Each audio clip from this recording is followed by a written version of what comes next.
Hello everyone, स्वागत है आप सभी का हमारे एग्जाम यूट्यूब चैनल पर। तो आज की वीडियो में हम करने वाले हैं पंचायती राज के आपके टॉप इंपोर्टेंट क्वेश्चन करेंगे। आपके आने वाले एग्जाम के लिए बहुत ही इंपॉर्टेंट होने वाली है ये वीडियो। देखते हैं पंचायती राज से संबंधित जितने भी आपके प्रश्न हैं तो सभी के सभी हम डिस्कस करेंगे। तो स्टार्ट करते हैं। इसकी पीडीएफ आप लेना चाहते हैं तो पीडीएफ टेलीग्राम चैनल पर मिल जाएगी, वहाँ से आप डाउनलोड कर सकते हैं। लिंक आपको डिस्क्रिप्शन बॉक्स में मिल जाएगा। तो आज की वीडियो का पहला प्रश्न है, जल्दी जल्दी हम 100 क्वेश्चन करेंगे, सभी के सभी आपके रिवीजन हो जाए ताकि अच्छे से। तो पहला प्रश्न है आज की वीडियो में, भारतीय संविधान के किस भाग में पंचायती राज से संबंधित प्रावधान है? तो कौन से भाग में है? वो है हमारा भाग 9 में। अगला प्रश्न है, भारतीय संविधान के किस भाग में नगर पालिकाओं से संबंधित जो प्रावधान है वो कौन से भाग में है? तो ये है भाग 9A में। यदि पंचायती राज से पूछे तो भाग 9 लगाएंगे, यदि नगर पालिकाओं से पूछे तो 9A लगाएंगे। अगला है, संविधान के किस भाग में ग्राम पंचायतों की स्थापना की बात कही है? तो ग्राम पंचायतों की जो स्थापना है इसकी बात जो है कौन से भाग में कही है? तो ये की है भाग 4 में। अगला प्रश्न है, भारतीय संविधान के निम्नलिखित अनुच्छेदों में से कौन सा अनुच्छेद राज्य सरकार को ग्राम पंचायतों को संगठित करने का निर्देश देता है? तो कौन सा अनुच्छेद है वही? वो है अनुच्छेद 40। अगला है, संविधान की 11वीं अनुसूची में निम्नलिखित में से क्या सम्मिलित है? तो जो 11वीं अनुसूची है उनमें से क्या सम्मिलित है ये आपको बताना है। तो जो 11वीं अनुसूची है उसमें बताया गया है पंचायतों का कार्यक्रम। अगला है, पंचायती राज प्रणाली किस पर आधारित है? जो पंचायती राज जो प्रणाली है वो किस पर आधारित है? तो ये है हमारी सत्ता के विकेंद्रीयकरण पर। ठीक है, सत्ता के विकेंद्रीयकरण पर। अगला है, पंचायती राज प्रदान करता है, जो पंचायती राज है वो क्या प्रदान करता है? तो वो करता है स्थानीय स्तर पर लोकतांत्रिक प्रशासन। ठीक है, स्थानीय स्तर पर क्या करता है? लोकतांत्रिक प्रशासन। तो ये सभी के सभी इंपॉर्टेंट क्वेश्चन है, आपके आने वाले एग्जाम के लिए बहुत ही इंपॉर्टेंट है। अगला है, पंचायती राज का प्रधान लक्ष्य है, जो पंचायती राज है उसका प्रधान लक्ष्य क्या है? तो उसका लक्ष्य है इनमें से कोई भी नहीं। ठीक है, इनमें से कोई भी नहीं है जो लक्ष्य है। हम आगे बात करेंगे क्या लक्ष्य है पंचायती राज का। आगे है, पंचायती राज का मुख्य उद्देश्य है। ये देखिए, पंचायती राज का जो मुख्य उद्देश्य है यहां पर आपको मिलेगा। क्या है पंचायती राज का मुख्य उद्देश्य? वो है जनता को विकासमूलक प्रशासन में भागीदारी योग्य बनाना। ठीक है, जनता को विकासमूलक प्रशासन में क्या बनाना? भागीदारी योग्य बनाना। ये किस काम है? ये पंचायती राज का मुख्य उद्देश्य है। अगला है, 73वां संवैधानिक जो संशोधन है वो किससे संबंधित है? जो 73वां संशोधन हुआ था वो किससे संबंधित है? वो है पंचायती राज से। अगला है, 73वां संविधान संशोधन संबंधित है। जो 73वां संविधान संशोधन है वो किससे संबंधित है? तो वो है पंचायती राज प्रणाली से। ये ऊपर भी हम कर चुके हैं, रिपीट हो गया क्वेश्चन। अगला है, भारत में निम्नलिखित में से किसके अंतर्गत पंचायती राज प्रणाली की जो है व्यवस्था की गई है? तो जो पंचायती राज व्यवस्था है उसकी जो है व्यवस्था की गई है किसके अंतर्गत की गई है? तो ये की गई है नीति निर्देशक तत्व। अगला है, किस संवैधानिक संशोधन द्वारा पंचायती राज संस्थाओं को संवैधानिक दर्जा प्रदान किया गया है? तो कौन सा संवैधानिक संशोधन हुआ था जिसके तहत पंचायती राज जो संस्थाएं हैं उनको संवैधानिक जो है दर्जा दिया गया है? तो ये है हमारा 73वां संशोधन। अगला है, 73वें संशोधन द्वारा संविधान में कौन सी अनुसूची जोड़ी गई है? तो ये हमारा हो जाएगा 11वीं अनुसूची। नेक्स्ट क्वेश्चन करते हैं।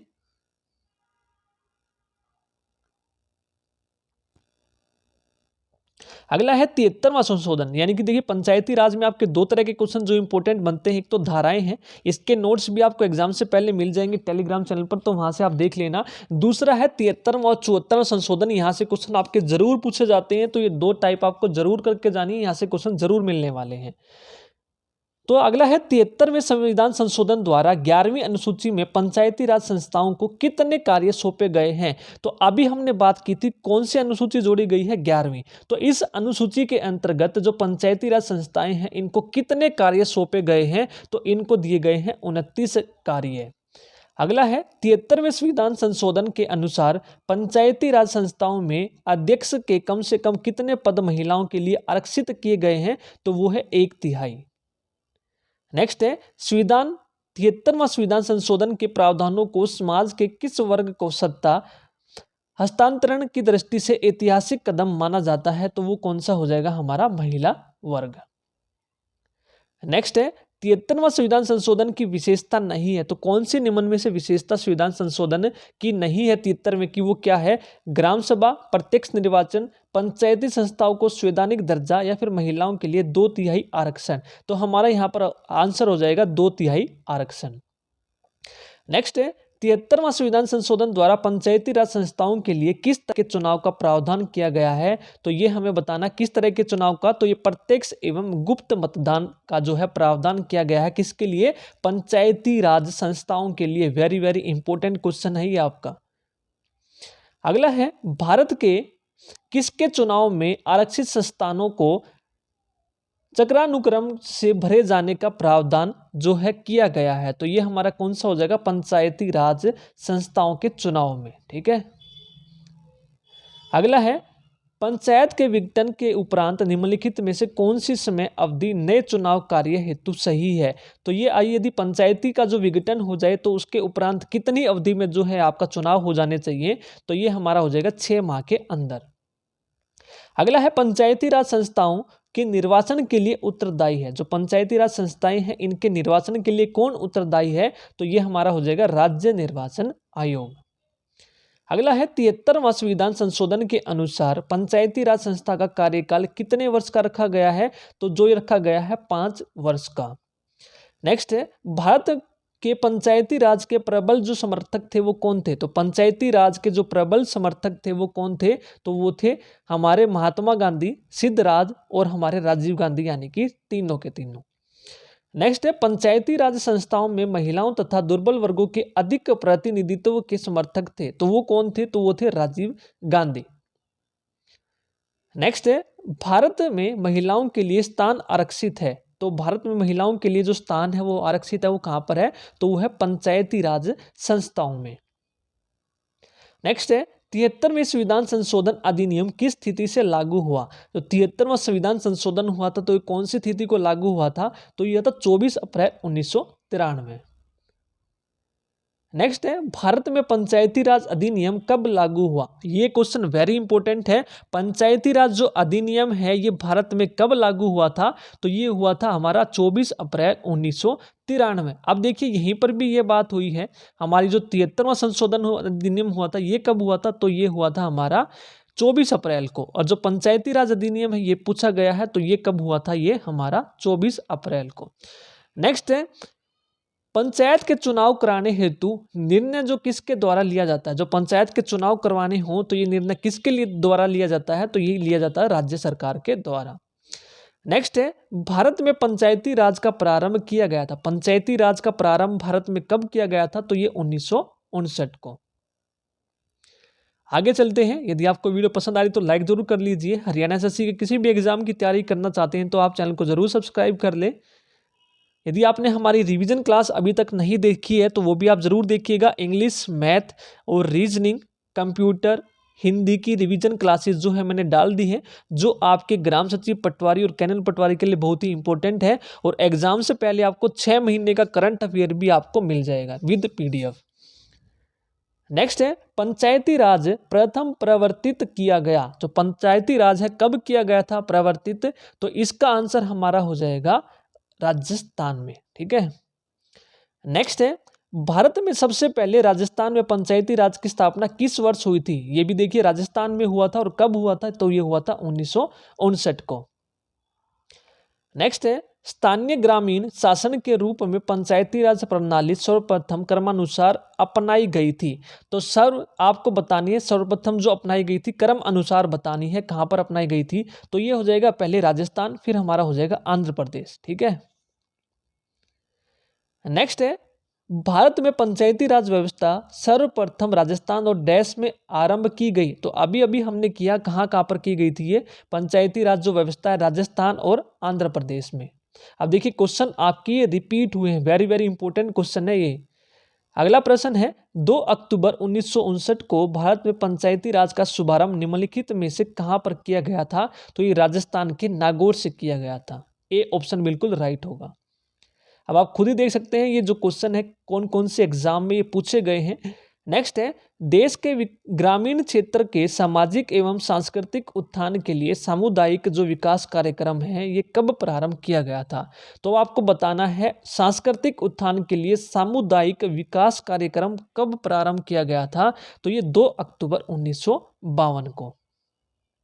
नेक्स्ट है, सामुदायिक जो विकास कार्यक्रम का सार था, जो ये सामुदायिक विकास है इसका सार क्या था। तो इसमें बताया गया था कि लोग की भागीदारी, ठीक है, जो लोग हैं उनकी भागीदारी। नेक्स्ट है, भारत सरकार द्वारा सामुदायिक विकास योजना की शुरुआत की गई थी 2 अक्टूबर, आपको बताना है बीपीएससी एग्जाम में पूछा गया है, तो ये 2 अक्टूबर 1952 को।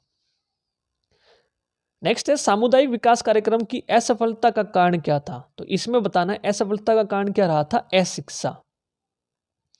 नेक्स्ट है, पंचायती राज की दृष्टि से महत्वपूर्ण प्रतिवेदन है, तो वो क्या हो जाएगा हमारा बलवंती प्रतिवेदन। नेक्स्ट है, लोकतांत्रिक विकेंद्रीकरण का सुझाव दिया गया, तो ये किसके द्वारा दिया गया था, ये बलवंत राय मेहता द्वारा। नेक्स्ट है, लोकतांत्रिक जो विकेंद्रीकरण की योजना प्रस्तुत करने वाली समिति कौन सी थी। अब देखिए किस प्रकार से आपके क्वेश्चन पूछे जा सकते हैं, बलवंत राय मेहता समिति, एक ही क्वेश्चन को घुमा फिराकर यहाँ पर पूछा जा रहा है। नेक्स्ट है, भारत में पंचायती राज की त्रिस्तरीय व्यवस्था का अनुमोदन किस समिति के द्वारा किया गया था। वेरी इंपॉर्टेंट, बहुत बार ये क्वेश्चन आपका रिपीट हुआ है। त्रिस्तरीय व्यवस्था का अनुमोदन किस समिति के द्वारा किया गया था, तो ये बलवंत राय मेहता समिति के द्वारा। अगला है, जिस समिति में लोकतांत्रिक विकेंद्रीय और पंचायती राज की सिफारिश की उसका सभापति कौन था, तो वो कौन थे, बलवंत राय मेहता। अब देखिए हर एक एग्जाम में अलग अलग तरीके से आपका एक क्वेश्चन पूछा गया है। नेक्स्ट है, पंचायती राज से संबंधित निम्नलिखित कथनों में से कौन सा सही नहीं है। तो आपको सही नहीं बताना है, तो कौन सा हो जाएगा, पंचायती राज व्यवस्था भारतीय ग्रामीण जीवन युगों में से एक अभिन्न अंग है, ठीक है। दूसरा है, 73वां संशोधन 15 अगस्त 1993 से प्रभावी हुआ, ये हमारा गलत हो जाएगा। एक त्रिस्तरीय जैविकीय रूप से जोड़ी संरचना है, ये भी ठीक है। अगला है, भारतीय संविधान का अनुच्छेद 243C उसके महत्व को बढ़ावा देता है, जी है ये, सॉरी, ये भी ठीक हो जाएगा हमारा।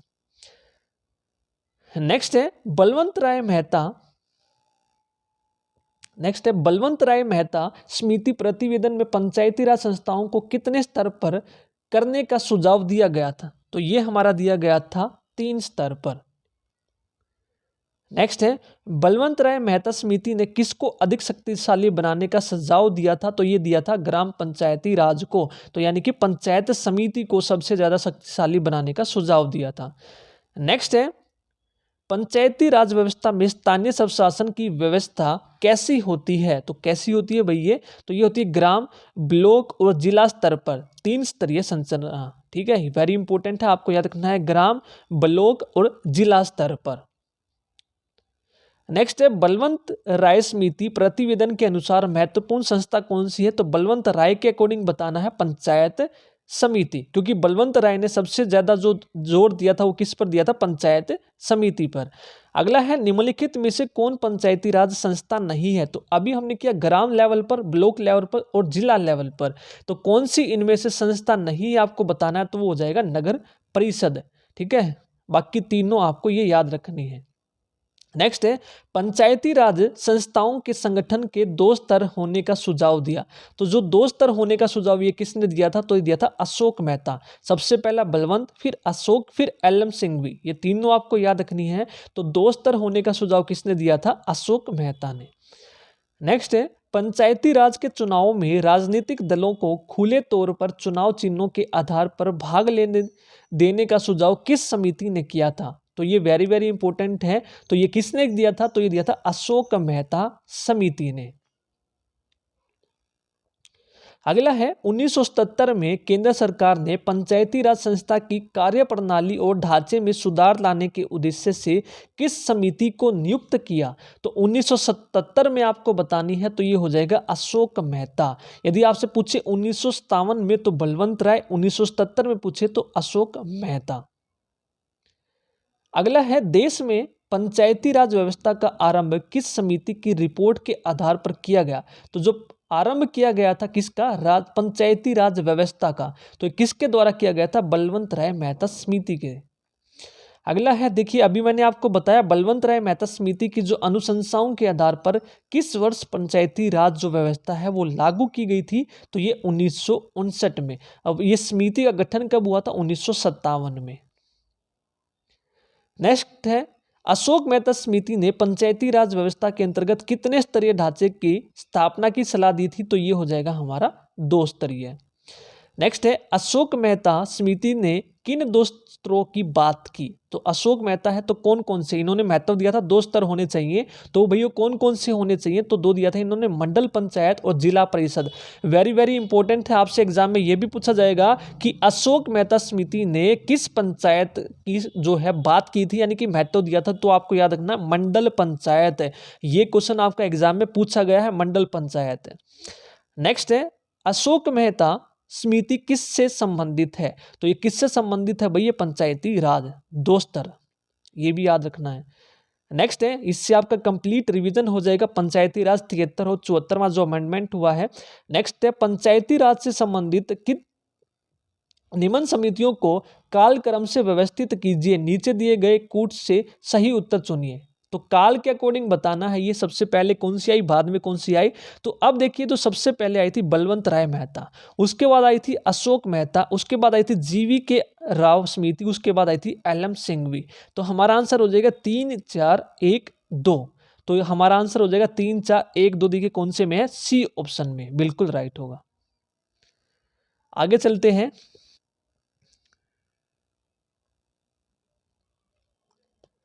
नेक्स्ट क्वेश्चन है, 1977 में पंचायती राज व्यवस्था की समीक्षा के लिए गठित समिति 1977 में बताना है, तो कौन सी आई थी? अशोक मेहता।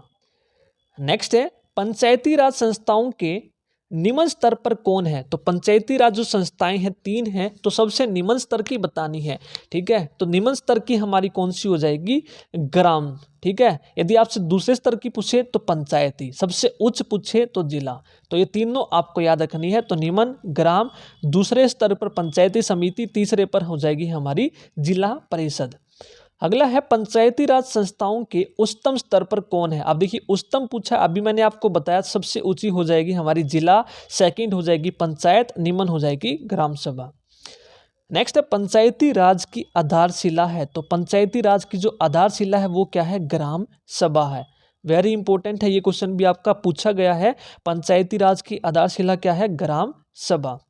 नेक्स्ट है, पंचायत समिति का मुख्य निष्पादक होता है, तो पंचायत समिति का कौन होता है? तो वो होता है खंड विकास अधिकारी। अगला है, जिला परिषद का मुख्य कार्य है, जो जिला परिषद है उसका मुख्य कार्य क्या होता है? समन्वय एवं पर्यवेक्षण, ठीक है। जिला परिषद का मुख्य कार्य क्या हो जाएगा? समन्वय एवं पर्यवेक्षण। नेक्स्ट है, पंचायती राज की मुख्य उपलब्धि है, तो पंचायती राज की जो मुख्य उपलब्धि क्या है? वो है राजनीतिक चेतना का विकास। नेक्स्ट है, पंचायती राज की प्रधान समस्या, पंचायती राज की जो प्रधान समस्या है वो क्या है? तो वो हमारा हो जाएगा दलगत राजनीति। नेक्स्ट है, स्थानीय सांसद और विधायक किसके पदेन सदस्य होते हैं? तो ये किसके होते हैं भाई? तो ये होते हैं जिला परिषद के। नेक्स्ट है, ग्राम पंचायत का निर्वाचन कराना निर्भर करता है, तो ये किस पर निर्भर करता है? तो ये करता है राज्य सरकार पर। नेक्स्ट है, खंड स्तर यानी कि ब्लॉक लेवल पर पंचायत समिति एक क्या होती है? तो ये होती है प्रशासनिक प्राधिकरण। अगला है, सामान्यतः पंचायत समिति में कितने प्रकार के सदस्य होते हैं? जो पंचायत समिति होती है इसमें कितने प्रकार के होते हैं? तो ये पदेन भी होते हैं, संयोजित भी होते हैं और सहयोगी भी होते हैं। तो उपयुक्त सभी हो जाएगा। नेक्स्ट है, निम्नलिखित का सही वरीयता क्रम क्या है? तो क्या हो जाएगा? वरीयता क्रम आपको बताना है। तो क्या हो जाएगा भाई? ग्राम सभा, फिर पंचायत समिति, फिर जिला परिषद। ये अभी मैंने आपको बताया, निम्न ग्राम, फिर सेकंड पे, फिर सबसे ऊपर जिला परिषद। तो 1 2 3। नेक्स्ट है, पंचायती राज सम्मिलित है, जो पंचायती राज है वो क्या है? राज्य सूची में है। नेक्स्ट है, पंचायतों के द्वारा कौन सा कर वसूला जाता है? वेरी इंपॉर्टेंट है, अब कर की बात हुई है, ये आपका जो कर है पंचायतों के द्वारा कौन सा कर होता है जो वसूला जाता है? तो ये हो जाएगा स्थानीय मूल्यों पर कर। नेक्स्ट है, निम्नलिखित में से कौन सा संविधान संशोधन यह कहता है कि ग्राम पंचायत में 1/3 सीटें महिलाओं के लिए आरक्षित होनी चाहिए? तो कौन सा संविधान संशोधन कहता है? वो 73वां। नेक्स्ट है, पंचायत स्तर पर राज्य सरकार का प्रतिनिधित्व कौन करता है? तो पंचायत स्तर पर राज्य सरकार का प्रतिनिधित्व कौन करता है? तो ये करता है पंचायत सेवक। कौन करता है? पंचायत सेवक। आगे चलते हैं, नेक्स्ट क्वेश्चन है। नेक्स्ट है, निम्नलिखित में से कौन पंचायती राज का 3 स्तरीय व्यवस्था के अंतर्गत नहीं है? तो ये अभी हमने बात की थी, 3 स्तर पूछे गए हैं, 1 2 3। तो सबसे ग्राम सभा, पंचायत समिति और हमारा क्या हो जाएगा, ये जिला परिषद। तो कौन सा नहीं होगा? तहसील स्तर नहीं होगा।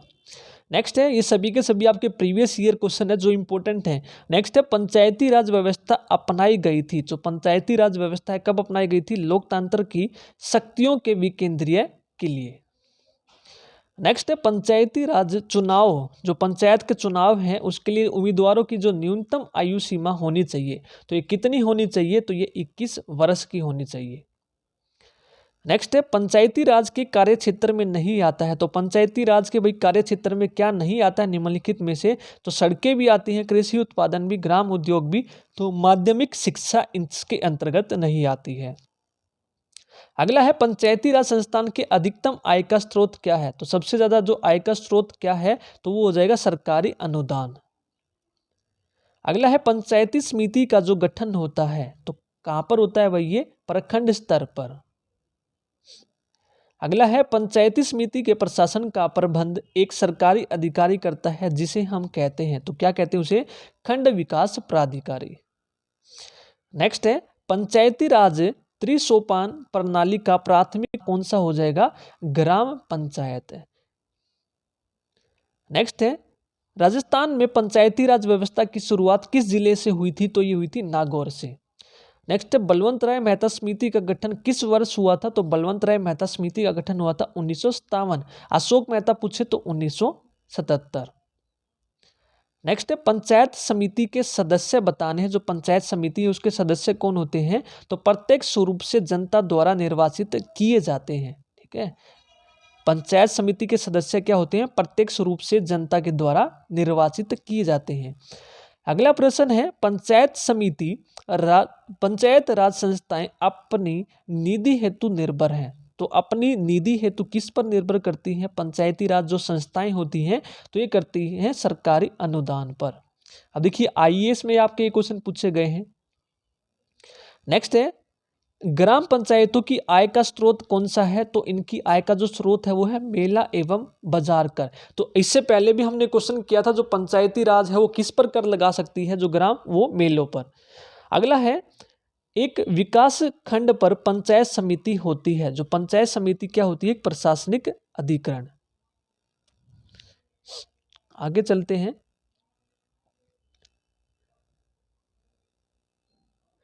नेक्स्ट क्वेश्चन है, यदि पंचायत भंग होती है तो किस अवधि के अंतर्गत निर्वाचन होंगे? तो कितनी अवधि के अंतर्गत होंगे? 6 महीने के।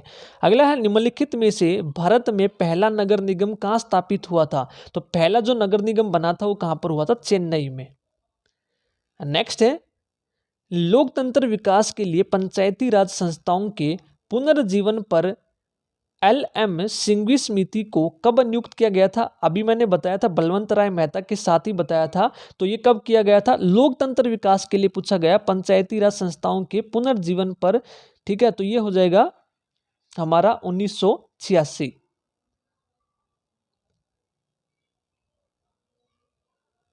नेक्स्ट है, 1957 में किस समिति ने अध्यक्ष में त्रिस्तरीय पंचायती राज की सर्वप्रथम सिफारिश की थी? तो 1957 में किसने की थी? तो ये की थी बलवंत राय मेहता समिति ने। आगे चलते हैं, वर्तमान ग्रामीण स्वशासन की संरचनाएं निम्न में से किसकी अनुशंसा पर की गई? तो किसकी अनुशंसा पर की गई थी? तो ये बलवंत राय मेहता। अगला है, विकेंद्रीकरण प्रणाली की सिफारिश किसने की थी? तो ये भी किसने की थी? बलवंत राय मेहता ने। नेक्स्ट है, 73वें संविधान संशोधन का अभिपालन करने वाला पहला राज्य कौन सा है? तो ये हो जाएगा मध्य प्रदेश। क्या हो जाएगा? मध्य प्रदेश। नेक्स्ट है, भारत के पंचायती राज व्यवस्था का वास्तुकार शिल्पी किसे माना जाता है? तो पंचायती राज जो व्यवस्था है उसका वास्तुकार किसे माना जाता है? तो ये माना जाता है B.R. मेहता। ठीक है, बलवंत राय मेहता को। अगला प्रश्न है, भारत में सही मायने में स्थानीय स्वशासन का जनक किसे कहा जाता है? तो स्थानीय स्वशासन का जो जनक है सही मायने में किसे कहा जाता है? तो ये हमारे आंसर हो जाएंगे लॉर्ड रिपन। नेक्स्ट जो प्रश्न है लास्ट है आज की वीडियो का, भारत में प्रत्यक्ष लोकतंत्र का उदाहरण क्या है? जो प्रत्यक्ष लोकतंत्र का उदाहरण है वो क्या है? ग्राम सभा है। ठीक है, तो ये थे आज की वीडियो के कुछ इंपॉर्टेंट क्वेश्चन आपके ग्राम पंचायत से रिलेटेड, यानी कि पंचायत से रिलेटेड। यदि आपको वीडियो पसंद आए तो लाइक जरूर कीजिए, चैनल को सब्सक्राइब नहीं किया तो सब्सक्राइब भी जरूर कर ले, और PDF लेने के लिए टेलीग्राम चैनल को आप जरूर ज्वाइन कर ले। Thank you.